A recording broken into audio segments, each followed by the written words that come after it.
Oh yeah. Okay. Thanks for bearing with me. Hi everybody, I'm Leah Scaraglia. Pretty sure you know me, but it's protocol. So I want to start by asking what kind of games you like to play. Video games, obviously. I figure some of you signed up for this because you're interested in video games. So just shout out favorite games, favorite characters, consoles. Sports. Mario Kart. All right. Sega Genesis was my favorite console. I don't even know if some of you guys Pac-Man. know All right. Anybody? League. Okay. That was That's kind of better. out of my No, okay. out of my comfort zone, but okay. So I grew up watching my two older brothers playing video games, and sometimes they would include me and my sister, but anything involving hand-eye coordination or time restraints I kind of stayed away from. So I was especially interested in this topic, female representation in video games, because my oldest brother, Ben,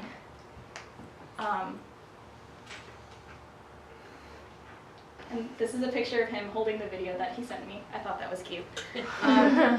My oldest brother, Ben, sent me a video put together by Anita Sarkeesian, who is a feminist game critic. And it interested me because watching this video had me realize what I had been taught about gender roles through video games that I didn't even know I was being taught. So I wanted to know how females have been represented in mainstream video games over time, and if it's changing for better or for worse. Because I wanted to know that as the things that I learned through video games were something that I just accepted and never really questioned, I wanted to know if, as a feminist, this was something that I should be concerned about.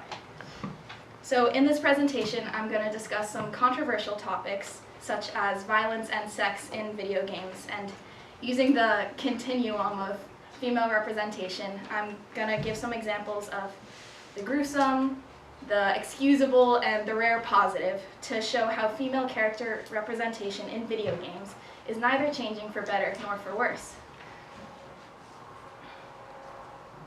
First, we're going to discuss some ways that side character females are used by video game writers as plot devices rather than fully developed individuals. Females have historically been placed in games as helpless side characters and incentive for male protagonists to complete their missions. Female characters with no character development and who have to be saved by a male are referred to as damsels in distress. The damsel in distress is a kind of trope, which is an overused plot device or a cliche. We're going to go over a few different types of tropes, so this will help you. The classic example of a damsel in distress is Princess Peach, who is kidnapped and held hostage in 13 out of 14 of the original Mario platformer games. Peach has her own game called Super Princess Peach, released in 2005, which was separate from the Mario series. In this game, the player chooses one of 4 actions for Peach to execute to battle her enemies: throwing a temper tantrum, spinning around and dancing, calming herself, or crying.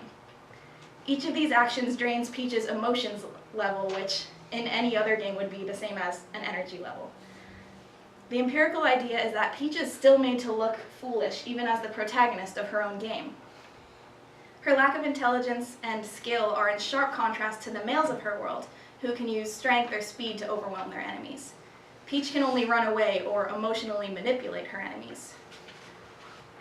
Often, the practice of keeping women around as story drivers manifests in violent or demeaning ways. This happens when the male protagonist is called to action by the death or kidnapping of his girlfriend or another beloved female in his life.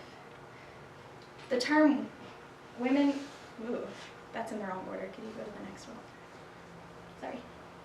The term women in refrigerators came out in the late 1990s, and it names the women who are brutalized or killed off to move the male protagonist's story along. This term describes an event from Detective Comics' Green Lantern series, in which the Green Lantern comes home to find his girlfriend murdered and stuffed into a refrigerator. Women in refrigerators and damsels in distress are being paired more and more in modern games such as Kane & Lynch Dead Man, released in 2007. In this third-person shooter, Adam, Kane Marcus's wife, and daughter are taken hostage. His wife is killed off, and he has to go save his daughter. All right, can you go back? Thank you. Sean Douglas, who co-taught the massive online open course Understanding Video Games, which I took part in as part of my March experience, condemns such plot devices as lazy writing, as if the only way to motivate a man is to slaughter his wife and kids. Thank you. A hybrid of this plot device is the damsel in the refrigerator trope, where a special female in the protagonist's life is murdered, someone takes control of her spirit, and the male has to save her. This trope is especially pernicious because it disempowers a single female character in two major ways. The damsel in the refrigerator plot device dates back to side-scrollers such as Ghouls and Ghosts, released in 1988, and this is a picture from that, where Lucifer takes the soul of Princess Prinprin, and her beloved knight Arthur has to save her. The damsel in the refrigerator also occurs in later games such as Medieval 2, which you'll see Mummy Princess Kia here, who wears remarkably little clothing for her time period and for a mummy, just saying. She's rescued from eternal slumber by Sir Dan, killed off by the antagonist, brought back to life again, and in one of the game's endings, dies for a third time. Lee Alexander, an author and journalist and the former editor-at-large for Gamasutra, which is a website that serves as a news source for game developers, wrote an article about woman damaging in video games, sorry. Alexander examined the unfair tendency of writers to damage female protagonists before even starting them on their journey. One example would be Lara Croft from Rise of the Tomb Raider, coming out this year, or more specifically, her case of post-traumatic stress disorder. It may seem like a positive thing for a female lead to be able to overcome adversity within herself, and it is to some extent, but Alexander's point is that it seems that when you want to make a woman into a hero, you hurt her first. When you want to make a man into a hero, you hurt also a woman first. Females are still being damaged in their own stories, where males don't have to be damaged at all in any story. Narrative-based games nowadays often force the player to choose between playing the game as the good guy or the bad guy. Most of the time it's obvious which route is the moral one, and the player will ultimately be rewarded for his or her devotion to finding a way to avoid hurting non-player characters, NPCs, who are programmed into the game. Rewarding players is one way to encourage them to think outside the box while solving problems. This is especially true in the first-person shooter game BioShock, released in 2007, and there's a picture there, where the player has the option of harvesting helpless little girls for the power they can supply the player with, or protecting them from danger. In this game, the damaging of helpless female NPCs is completely optional. I remember the first time I ever heard about BioShock years ago. My two brothers were discussing the game at the dinner table, and my oldest brother, Ben, who sent me the video, let it slip that the game featured the option of brutalizing little girls if the player so wished. This really upset my parents, as you can probably imagine, and they forbid my brothers from playing the game. However, sometime later the game made it into our household, and I can proudly say that my brother Josh played the entire game without harming a little girl. This is it's considerably easier to complete BioShock with the added strength that harvesting the little girls, known as Little Sisters, offers. But the only way to get the Little Sister Savior achievement is to refrain from taking any opportunity at all to harvest the little sister and to help each of them make it to safety. As you can see, violence can force players to weigh the risks and advantages of options. This feedback mechanism is an added tactic for keeping players engaged, and in the case of BioShock, a way to still include the option to mutilate harmless female NPCs, but to make it the player's own choice to do so. Now, has anyone here ever played Far Cry 3? Yes. What ending did you guys choose? Did you stay on the island, or did you go home? Home. Okay.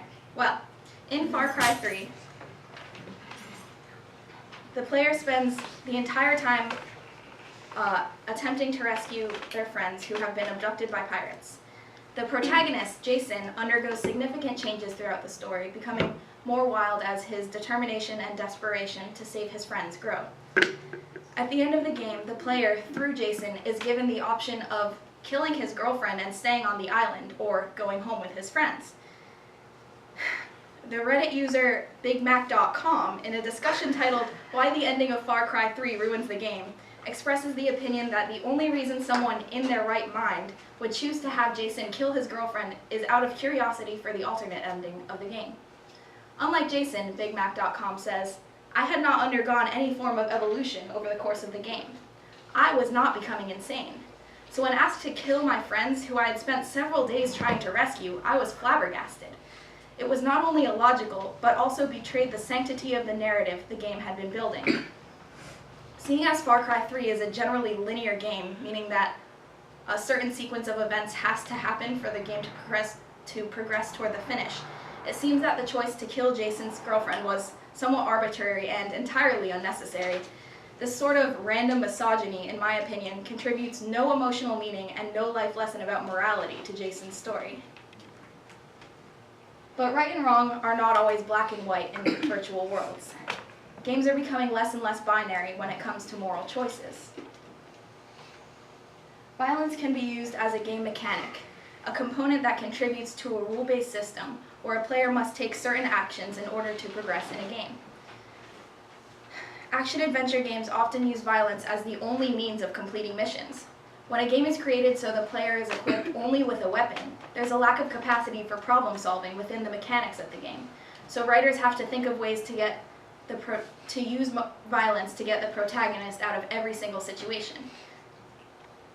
The euthanized damsel trope, which is a combination of the damsel in distress and the mercy killing, is where the female has to be murdered for her own good. This can be traced back to Splatterhouse, released in 1989, where the girlfriend is possessed and turned into a monster, and the player has no choice but to kill her. In Prey, 2006, the player finds the girlfriend of the main character fused with a monster that tries to harm the player. After defeating the monster part of her, the girlfriend part begs the player to kill her. The euthanized damsel gives players justification for murdering what may have been the only character in the game they were trying to protect. The use of the euthanized damsel plot device may touch the player emotionally, but it's harmful in that it excuses the player from taking ownership of his or her actions. Now, when you think of somebody who plays a lot of video games, what do you think? Don't be shy. You think like guy who yeah, lives in his mom's basement, something like that. Antisocial. Yeah.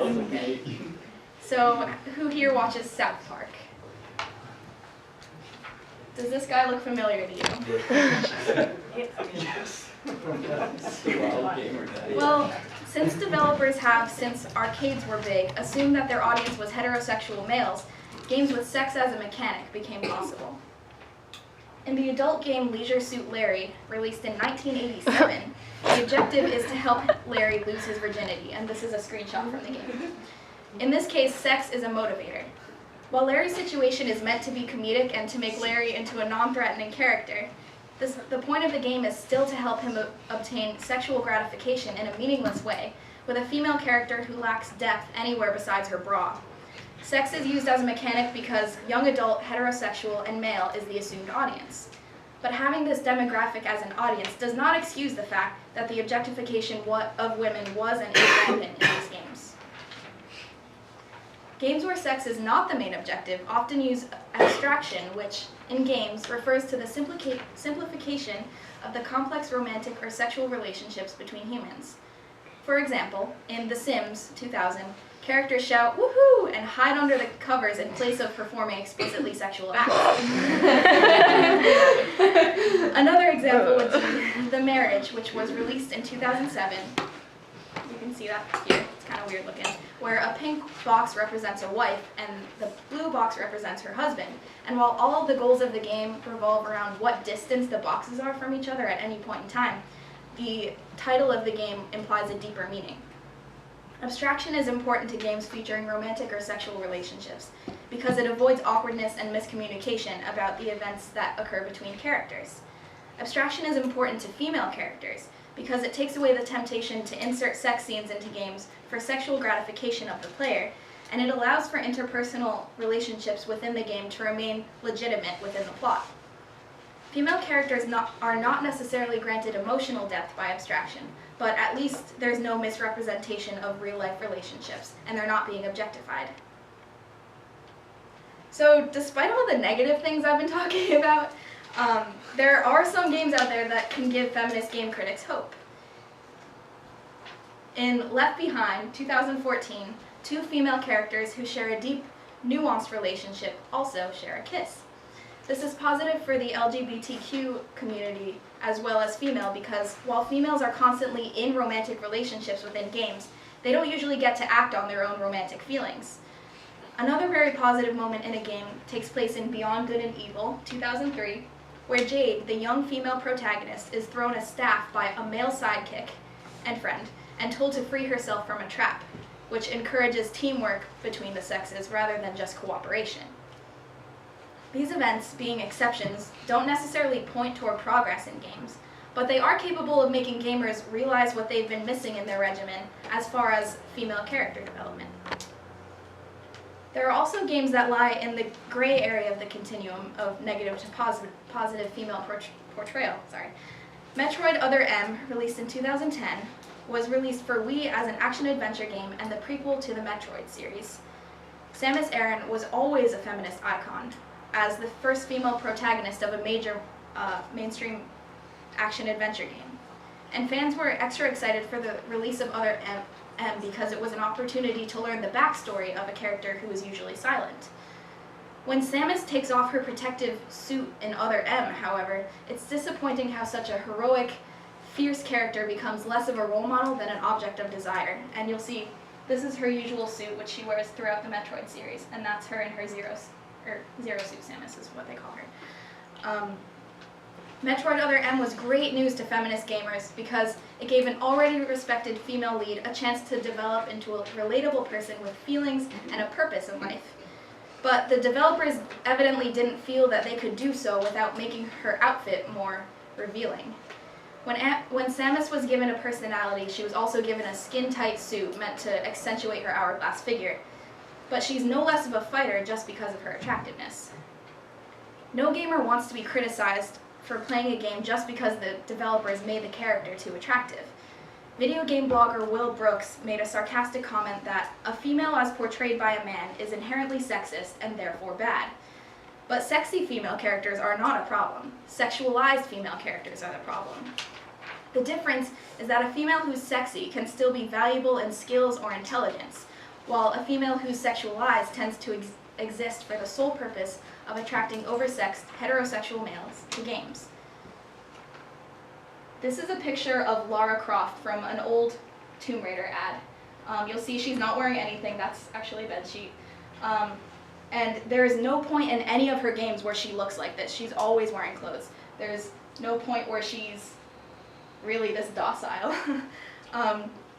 Will Brooks, again, on his blog, Games, he's Canadian, says, I love looking at pictures of hot, half-naked women as much as the next heterosexual guy, but I don't need to look at video game characters dressed or undressed like that in an advertisement for the game.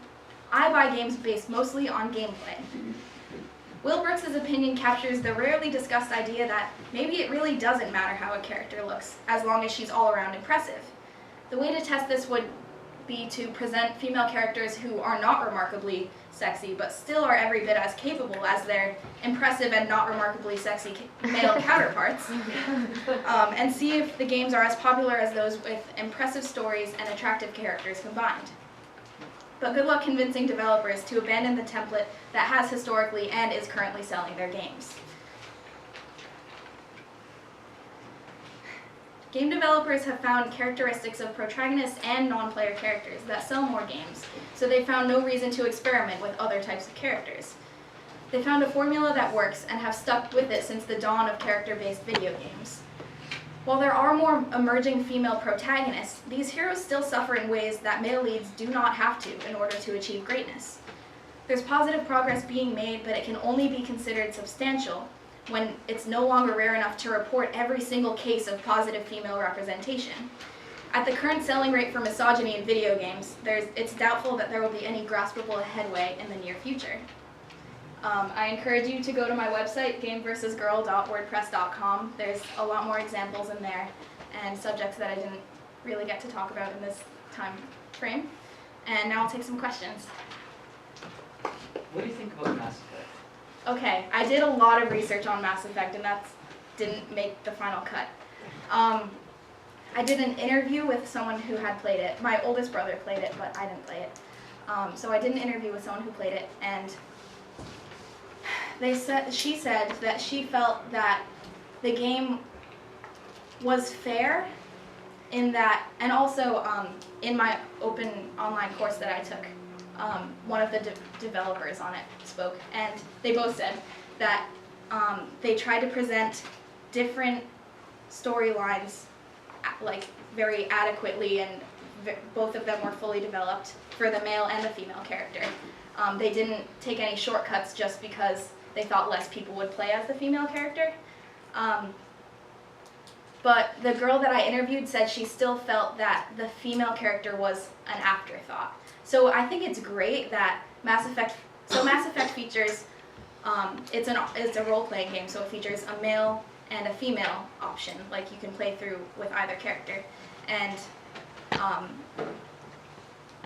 when you play as the female character, there's opportunity for a homosexual relationship, I guess. I don't know. She doesn't really have a sex, but she uses female pronouns. Anyway, it was good that they had both a male and a female option.